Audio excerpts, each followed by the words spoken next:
A lot of people don't give this car enough credit for its handling and dynamics. You can see here how stable this car is.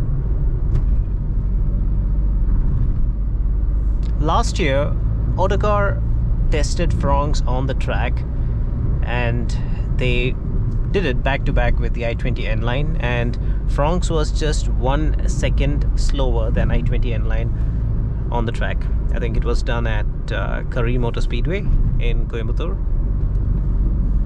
And Fronx doesn't get sporty suspension or stiff suspension like i20 N-Line. Its wheelbase is shorter, its suspension is also softer, yet it was able to match i20 N-Line on the track.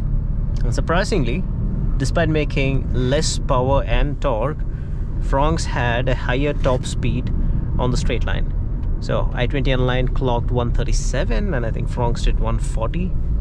So it kind of shows how well engineered this car is. Many people don't get the turbo variant, but if you take a test drive, it'll definitely change your mind. It's just so much fun to drive this car. Gives you the best of both worlds. You can drive it, you can throw it around in the guard roads, you can drive sedately, extract maximum fuel efficiency. You can also do speeds of 150, 160 on the highway, and the car feels very planted at those speeds.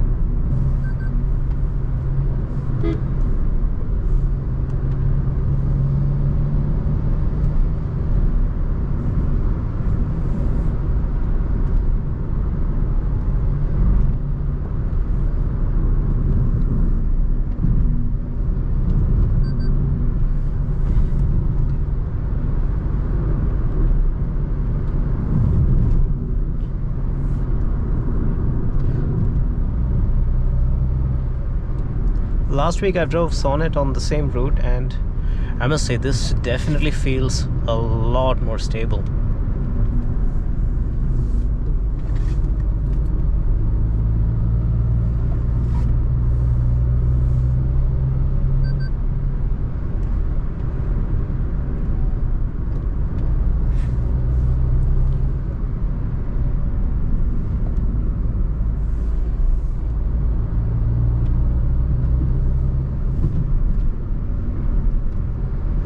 It can carry a lot of corner speed.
Check this out.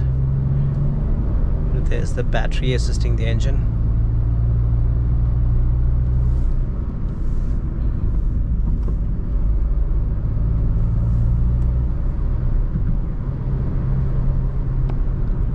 It climbs uphill without breaking a sweat.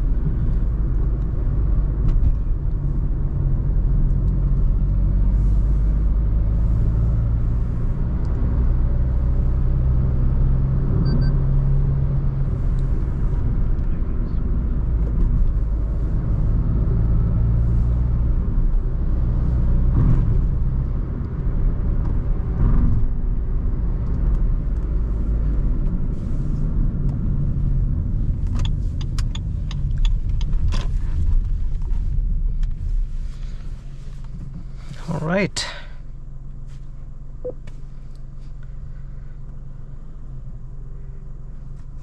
13.6.